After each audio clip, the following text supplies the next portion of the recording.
Okay, Mr. Blocks of Milk, we're just going to make some bread. So in here I've got 225 strong flour, high gluten content, yeast, sugar, salt, and a little bit of added dough developed which speeds it up. So I'm going to normally, these are 15 millimetres, so I'm going to put 6 of these in.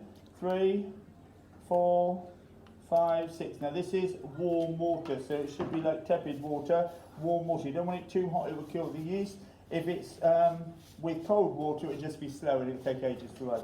Now with this, you can make pizza, stuffed bread, pita bread, naan bread. Naan bread might normally have yogurt in it. Now I put 6 in, so I'm going to get you lot to put 7 in yours, because I reckon it's a little bit dry. So let me put 7 in.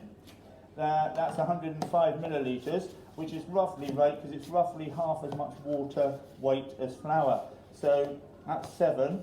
Now I want it a bit sticky, so I'm going to put in 7.5 to 8, right? So you're going to put in roughly 8 in yours. You want it a bit sticky because it makes it rise better. If it's too dry, it won't rise. So for pizza, it wouldn't matter too much. So I'm mixing it in the bowl, and as you can see, it's empty. Then I'm going to knead it on the table. So you can wash your hand here. So I'm going to knead it for a little bit, and then I'm going to wash my hand because then it's easier.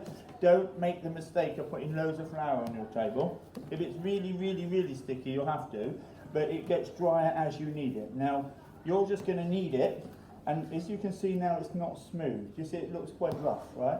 It's slightly easier to do it with clean hands, but don't put loads and loads. Don't put loads of flour on it. That's normally a mistake pupils make. So I've run out of paper towels in mine. You know, some more paper towels in my caboose, Miss. Cheers, thank you. Because I've washed, every time I wash my hands, I've used 2 or 3 other things, which is quite a lot.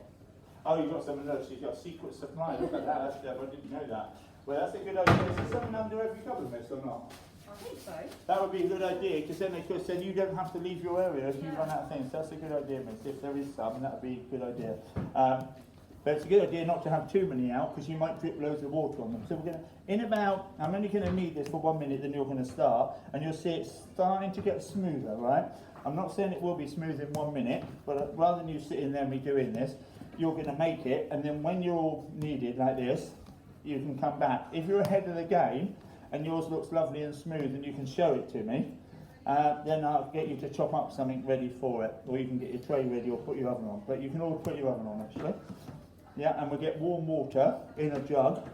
But if it's too hot, you need to put a little bit of cold in, right? So warm water. What flour is this, please? Who can tell me what flour it is? Carl? Strong. Why strong? Because it makes the bread rise. What? Close. It's got a high gluten content, so when it rises, it's less likely to fall back down, yeah? So it's got more protein in it. In this, it's got about 11.5. It's not a lot more. The soft flour's got about 9 or 10 in. The strong flour's got 11, 12 or 13 in. The brown flour, so it's starting to get smoother now. Do you see that? So you need to do it till it's smooth.